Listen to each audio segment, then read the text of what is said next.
buenas noches, hermanos y hermanas. Reciban un cordial saludo de la Subcomisión de Animación Bíblica de la Pastoral.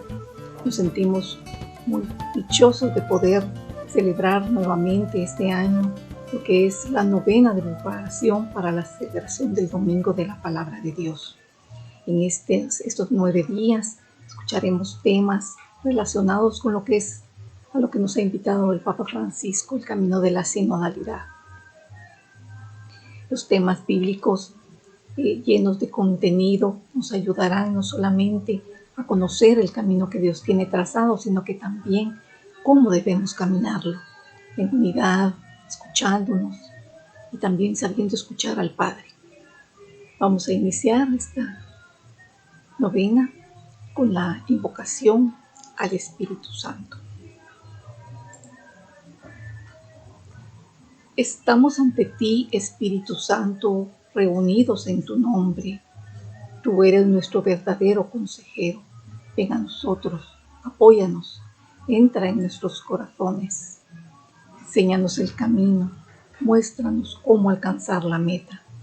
Impide que perdamos el rumbo como personas débiles y pecadoras. No permitas que la ignorancia nos lleve por falsos caminos. Concédenos el don del discernimiento para que no dejemos que nuestras acciones se guíen por prejuicios y falsas consideraciones. Condúcenos a la unidad en ti para que no nos desviemos del camino de la verdad y la justicia, sino que en nuestro peregrinaje terrenal nos esforcemos por alcanzar la vida eterna. Esto te lo pedimos a ti, que obras en todo tiempo y lugar, en comunión con el Padre y el Hijo, por los siglos de los siglos. Amén. Te damos gracias, Señor, por este momento que nos permites iniciar esta novena.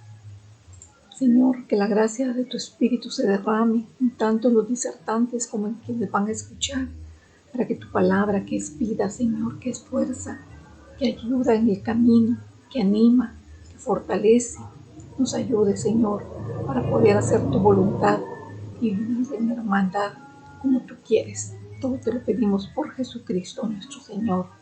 Amén. Saludos a todos de la Animación Bíblica de la Pastoral de Guatemala. En la carta apostólica en forma de motu propio del Santo Padre Francisco a Peruit Illis, con la que se instituye el Domingo de la Palabra de Dios, nos dice que dedicar concretamente un domingo del año litúrgico a la Palabra de Dios nos permite sobre todo hacer que la Iglesia reviva el gesto del resucitado, que abre también para nosotros el tesoro de su palabra, para que podamos anunciar por todo el mundo esta riqueza inagotable. Hoy iniciamos esta novena en preparación a la celebración del Domingo de la Palabra de Dios, que este año se celebrará el domingo 23 de enero. Como Animación Bíblica de la Pastoral, para motivar el camino sinodal que como Iglesia Universal hemos emprendido, haremos un recorrido por algunos pasajes de la Sagrada Escritura en los que reflexionaremos cómo Dios camina con su pueblo, cómo lo hizo y cómo lo sigue haciendo. Por ello hemos titulado la novena La Palabra Siempre en Camino. Hoy iniciamos la novena con el primer tema, la vocación de Abraham, ejercida en el camino, la cual va a ser reflexionada por Monseñor Víctor Hugo Palma Paul, obispo de la diócesis de Escuintla. Monseñor Palma es un amante de la Sagrada Escritura, realizó sus estudios de teología bíblica en la Pontificia Universidad Gregoriana de Roma, ha sido por 2 años, por 2 periodos, presidente de la Animación Bíblica de la Pastoral de la Conferencia Episcopal de Guatemala, y por lo mismo desde ya agradecemos a Monseñor Víctor Hugo Palma ese apoyo incondicional a la Animación Bíblica de Guatemala.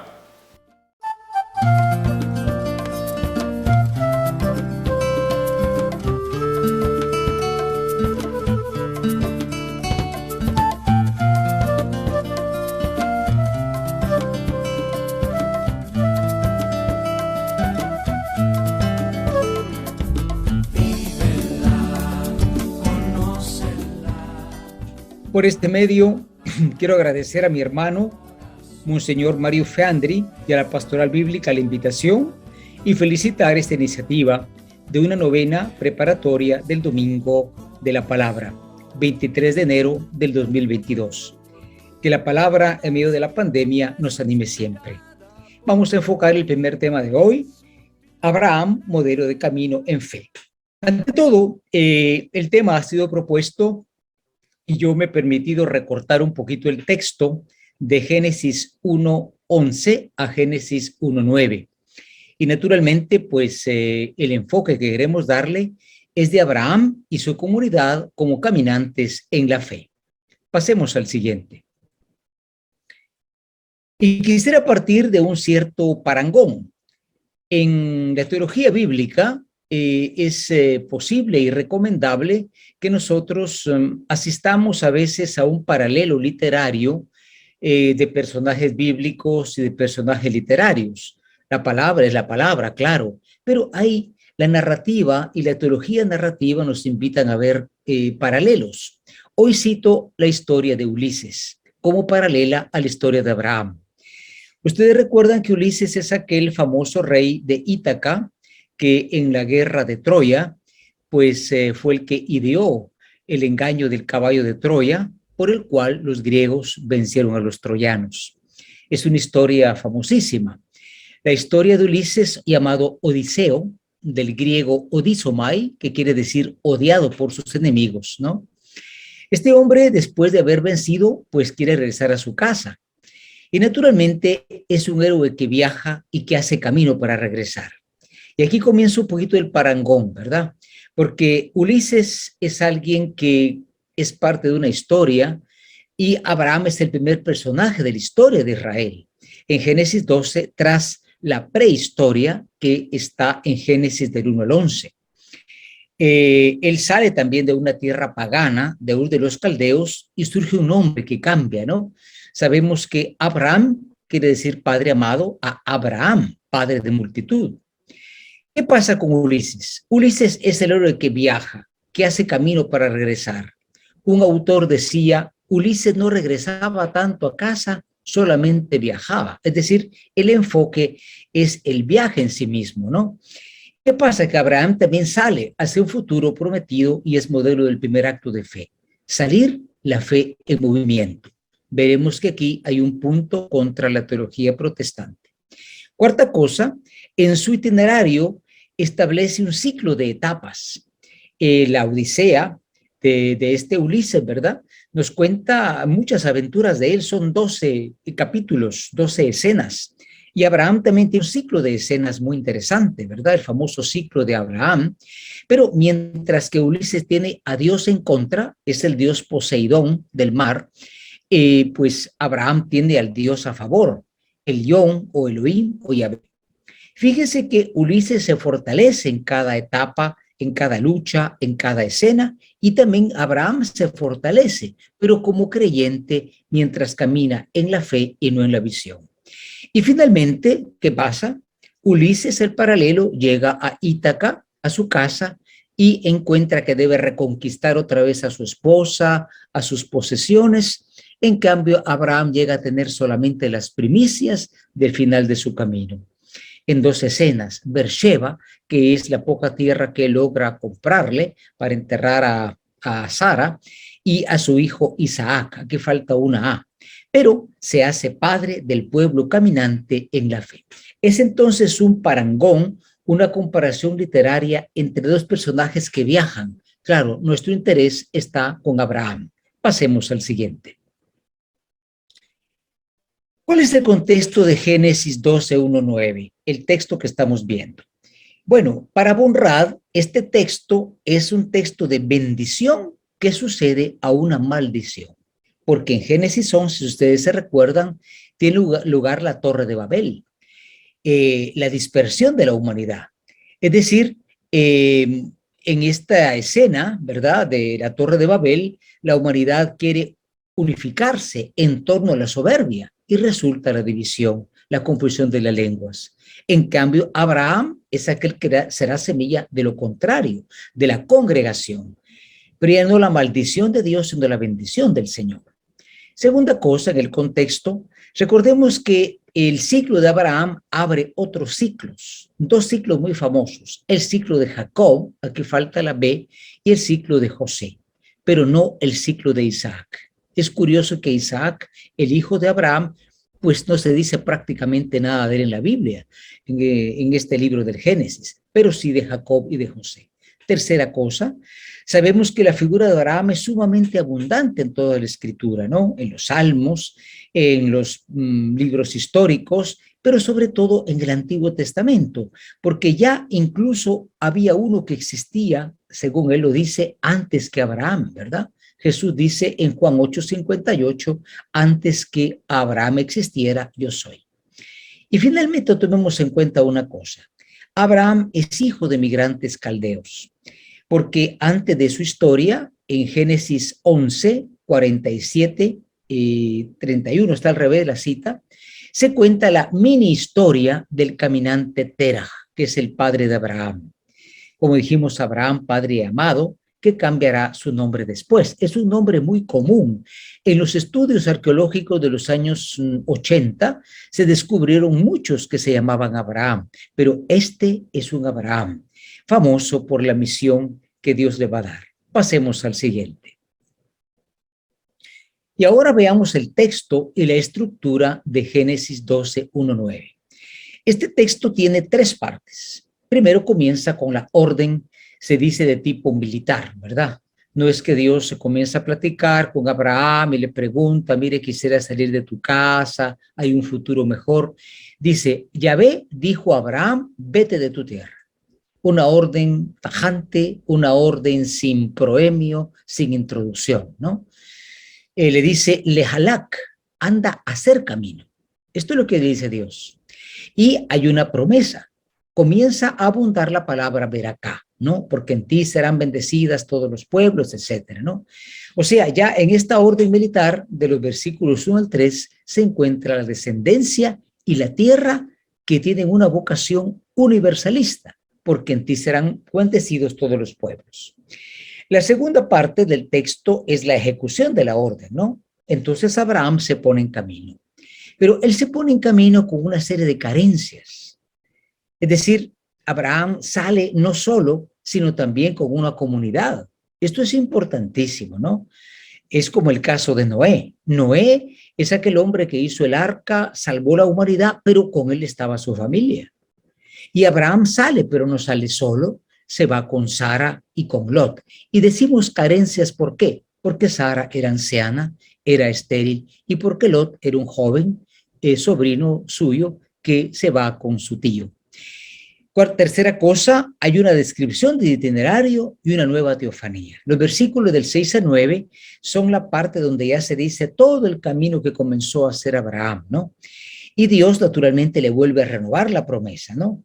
Pero ¿cómo termina ese itinerario y esa renovación de la promesa? Cuando Abraham acampa en la nada del desierto del Negev. Si ustedes buscan ahí en Google, el desierto del Negev es una situación desértica terrible. Y para allá comienza a caminar Abraham. Y sin embargo, mantiene la fe que durante el camino se va a cumplir su promesa. Pasemos al siguiente. ¿Qué podemos decir de este cuadro de Génesis 12, 1 al 9? Bueno, que nos brinda ciertos retratos, ¿verdad?, de personajes importantísimos en lo que es hacer un camino juntos. Ante todo, el primer personaje es Dios, porque es el que siempre toma la iniciativa y que da una vocación a caminar, imagínense, ¿no? Y esto también nosotros lo podemos decir que se encuentra presente ya en el Nuevo Testamento. Jesús también da una orden de salir, ¿verdad? Es lo que el Papa en el documento de la sinodalidad nos presenta, ¿no? Jesús decía, bueno, vayamos. Y Jesús no fue solo, no era un caminante solo. Había una pequeña comunidad de discípulos con él, ¿no? Entonces, la iniciativa de hacer el camino no es del personaje humano, sino que es una inspiración, una vocación divina. El personaje invisible y presente es Dios. Segundo personaje, Abraham. Fíjese que Abraham, de él no se describen sus méritos. ¿Por qué Dios llamó a Abraham? No llamó a Terah, no llamó al papá de Lot, no llamó a Lot. No se describen los méritos de este hombre que es elegido por el camino. Por lo tanto, el caminante es alguien que tiene que caminar en humildad, porque es más importante el camino que la figura de aquel que lo hace. Aquí hay una conjunción muy interesante, ¿no? La grandeza de Abraham, pero la importancia de él se define porque está haciendo un camino. Recordemos que hay una pequeña comunidad que sale, ¿no? Ya dijimos, es un grupo de carencias. Ya estaban en tierra extraña, porque ya estaban en Canaán. Terah había acampado ahí, y de ahí saca el Señor a nuestro querido Abraham, y se aventuran en un camino juntos, ¿verdad? Y si ustedes siguen lo que es el ciclo de Abraham, es un ciclo interesantísimo, ¿no? Cosas que le suceden cuando está con Sara, cuando está con Lot, cuando está con su gente. Es una serie de capítulos de los cuales se puede hacer pues una obra literaria excelente. ¿Cuál es otro personaje? El camino mismo. El camino supone la renuncia a la seguridad que un día, por ejemplo, Israel va a lamentar. Israel era un pueblo que tendía a quedarse instalado, ¿no? Vemos en el libro de Números que cuando ya el pueblo estaba caminando hacia la tierra en el desierto, ellos lamentaban con nostalgia la riqueza de Egipto, cuando comíamos pepinos, melones, ollas con carne, en fin. Otra dura realidad es la que Israel también presentó en Babilonia. Ustedes saben que el exilio en Babilonia fue tremendo, fue terrible. Pero cuando tocó regresar de Babilonia, muchos no regresaron. Muchos se quedaron instalados en la capital del mundo. Babilonia era un imperio riquísimo. O sea, el camino es una renuncia, ¿no? Y el Señor se lo había dicho a Abraham, deja tu casa, deja la tierra de tu padre. En fin, el camino es un camino prácticamente de perder para ganar, de empobrecerse para enriquecerse en la promesa de Dios. El último personaje es la bendición. Fíjese que esta bendición no es para Abraham, sino al final es para toda la humanidad.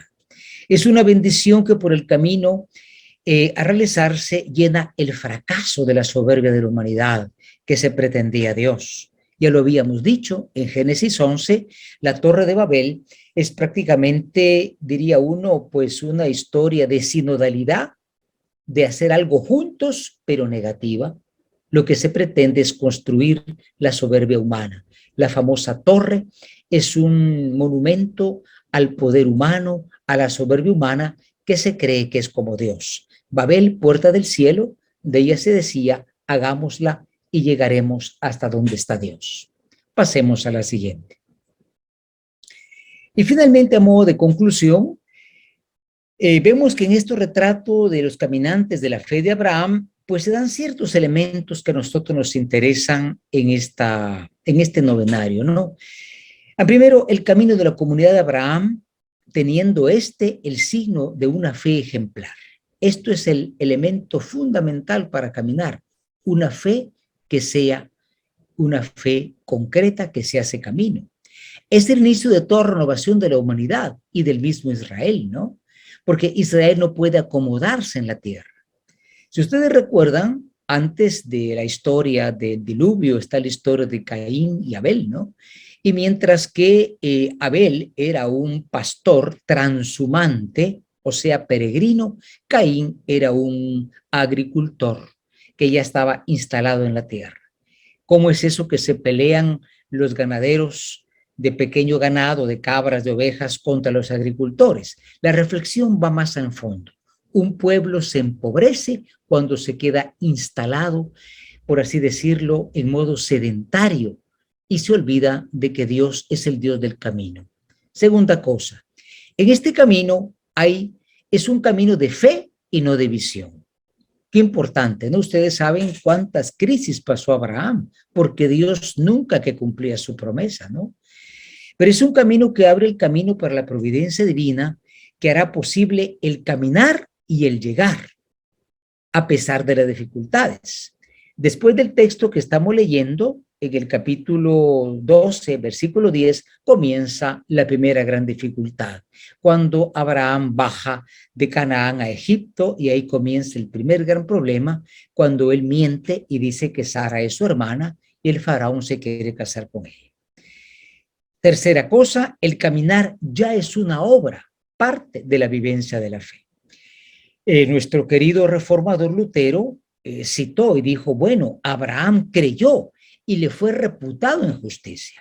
Pero el acto de creer de Abraham se convierte en una obra de caminar, en un itinerario de fe. No se quedó Abraham pues creyendo donde estaba, esperando que la bendición llegara, sino lo que Dios tomó como mérito de Abraham es que esa fe se hizo camino. Y es exactamente lo que define la iglesia caminante. El Papa en el documento sobre la sinodalidad nos cita a los santos padres y nos dice que sinodalidad es sinónimo de iglesia. Sinodalidad no es simplemente ponerse de acuerdo, hacer comunidad, sino hacer comunidad en camino. Y finalmente, queridos hermanos, por sobre todo brilla la fe en la palabra divina, ¿no? Que ahorrará la dureza del camino. Sabemos que ese camino se hizo difícil, se hizo un camino eterno, no llegaba el Hijo, la tierra donde Abraham estaba ya tenía dueño, y sin embargo, él sigue teniendo la fe en la palabra que dice sal, y las nuevas exigencias divinas, porque también Dios como que va cambiando su rostro, ¿no? En el caminar de Abraham, un caminar de fe, un caminar en comunidad, Dios le va volviendo más exigente. Por ejemplo, recordemos Génesis 22, cuando Dios le pide el sacrificio de su único hijo. Pero sobre todo, lo interesante es que el caminar estrecha la relación de Abraham con Dios. Es un camino donde Dios va cambiando su rostro, pero se va haciendo más cercano y más cercano. Abraham va creyendo y va creciendo en la fe en la medida que hace camino. Como digo, no solo, sino en comunidad. Su relación con Dios es con el Dios de la palabra, cuya escucha ya es inicio de un camino siempre, siempre. Muchas gracias por su atención. Ojalá que la figura de Abraham, caminante en la fe de la palabra que dice camina, sal, caminante no solitario, nos ilumine en este novenario de la palabra en el tiempo sinodal. Dios bendiga a la pastoral bíblica de la Conferencia Episcopal.